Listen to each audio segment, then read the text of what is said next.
I suppose I should have brought a coat, Richard conceded. He looked accusingly at Timothy. Why didn't you tell me to bring a coat?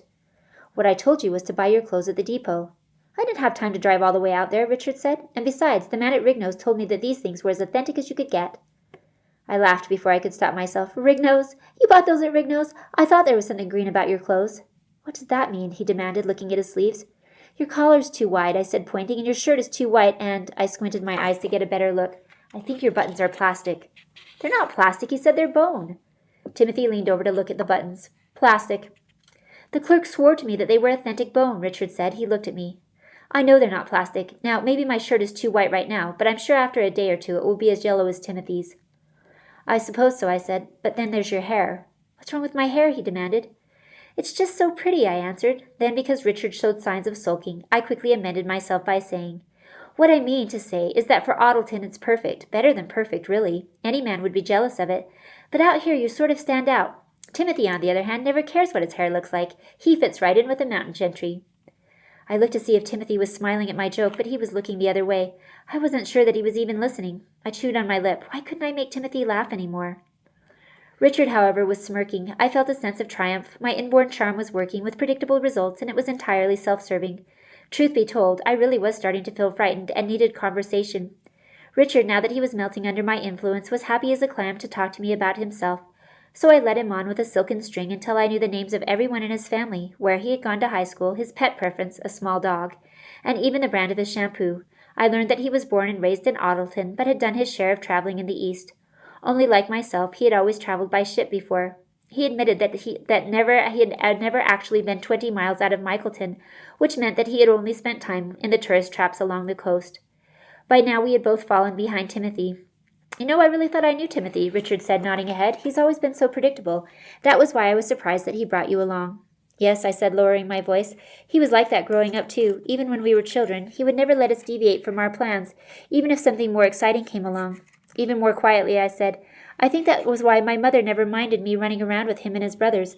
I was never in any danger of having too much fun when Timothy was in charge. I smiled. Well, Timothy may like having all his ducks in a row, but I prefer a little adventure now and then, don't you? Ducks in a row, Richard said, smiling to himself. I never thought about it before, but that's Timothy to a T. I've heard some people say that Timothy is too young to run such a large company as the Eastern Trade Company, but the truth is, he's such a stickler for planning ahead that we rarely run into trouble. I can only imagine his reaction when you called the RCD on him. Nothing bothers him more than an eventuality he hadn't calculated on. Honestly, there's no talking to him until he's put himself back on track. But look, he said suddenly, you really are cold. Take my scarf. I shook my head. Thank you, I'm fine. I insist, take it. Really, I'm fine. He paused, his warmth turning to suspicion. Why not? Because I don't wear scarves, ever. He didn't believe me. Why are you so stubborn? I can see that you're cold. I was cold and tired. I was tired of writing, and I was getting tired of Richard's voice. I wanted food and a warm bed. But what I said was true. I didn't do scarves. Even the sight of them wrapped around people's necks made me uncomfortable. Scarves, chokers, short necklaces, they all seemed to hug the neck like a noose, squeezing out the air, suffocating the body. I shuddered now at the thought. Look at you shiver. Take the scarf, he said.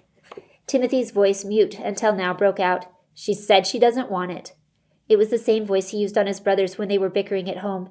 It was the sound of him saying, cut it out or you'll wish you had. Richard had probably never met Timothy's younger brothers, but I doubt he could mistake the implied tone. If it had been cold before, it was positively frosty now. Leaving my side, Richard rode ahead to Timothy. How much farther did you plan on riding? Timothy reined in and said, Oxmead is coming up, but I think we should skip it and go into Bentwich. That's only 6 miles more. The end there is comparatively quieter. Richard rubbed his neck as if it was aching. In other words, it's a hole in the wall. Everything is a hole in the wall out here, Timothy answered. What I mean is that it's quieter. Oh, I get it, Richard said, casting a corrosive look back at me. You're taking us somewhere family-friendly because of Lisbette. Timothy did not deny this.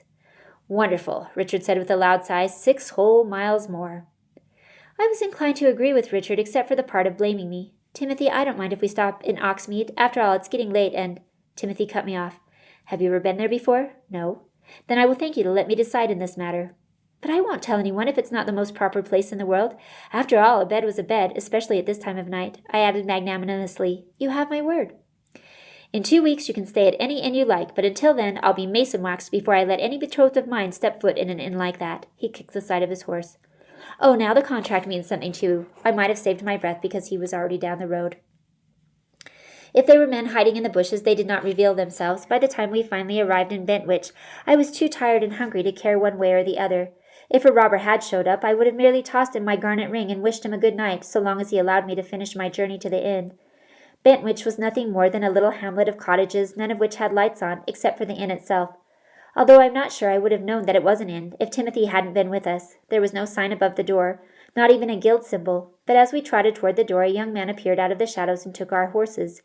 I dismounted and immediately felt the effects of city life burning in my thighs. It's amazing how 9 months of riding in cars can soften a body up. I was glad to see that Richard was showing signs of chafing as well. Timothy and Richard stayed outside to negotiate fresh horses for the morning, but I saw no reason to delay the glorious prospect of getting warm. The inn door opened to a cozy hallway leading to an adjacent common room where I found an empty bench placed before the fireplace. 2 gray-bearded men sat at the dining table, and they watched me with interest as I sat down to warm myself. Ignoring them, I focused on reaching my hands as close to the flames as I possibly could. A gust of wind announced my arrival of my companions. I didn't bother turning as they tramped inside. Timothy sat down heavily beside me and dropped his bag at his feet. There were dark circles under his eyes, and it occurred to me that he might be as tired as I was. Richard plopped down on my other side and leaned in close to the fire, splaying his long fingers eagerly to the warmth. It was not the chill of their clothes that sent me to my feet, but the fact that I can't stand crowds. Being sandwiched between them felt too much like being trapped on an elevator. I feigned interest in the print on the wall instead. A small woman came in, hardly older than myself, carrying a baby in one arm and a tankard in the other. She deposited the ale at the table and then joined us at the fire. While Timothy stood up to speak to her, Richard pulled Timothy's bag over to his feet and opened it up. "What are you doing?" I asked. "Just checking on something." "Oh, you mean the wooden box. Is that the package you two are delivering?" He looked up in alarm. "Quiet!" he hissed. "Are you trying to tell me," I whispered, "that whatever is in the box isn't safe, even in a place like this?" "Will you please stop talking?" I rolled my eyes and turned to see how Timothy was faring in procuring our dinner. I was in time to see him slip something into the tiny woman's hand. This she promptly dropped down the front of her dress. He turned to me and said, "They're short on rooms tonight. She wants to know if you mind sleeping with her mother." "Does she snore?" I asked the landlady. She and the baby both had enormous eyes, and the pair of them stared at me in much the same way as she answered, "If you please, yes, she does, but most times after midnight she stops." "Well," I said, "I don't suppose I have much of a choice." With this happy prospect to look forward to, we sat down to dinner. There was no one to help the little innkeeper, but she, with her baby on her hip, kept the table stocked with hot food, and no one complained about the service. We ate chicken, boiled potatoes, pickled plums, and hot skillet bread that night. I didn't mind digging into the healthy portions on my plate. "So," I said after swallowing a searing hot piece of potato, "how long do you think it will take us to get to Easton?" Timothy's mouth was full. He waited a moment to chew and then answered, "If we're lucky and can find enough fresh horses, then we can make it in 4 days." "That's better than I thought." Richard was looking around the table. "Where's the salt? This is the blandest stuff I've ever eaten." Timothy gestured at the steaming pot on the table. "That's what the gravy's for." Richard took the pot and started dousing his food with greasy globs of steaming gravy. "I'll never understand this part of the country's lack of culinary imagination."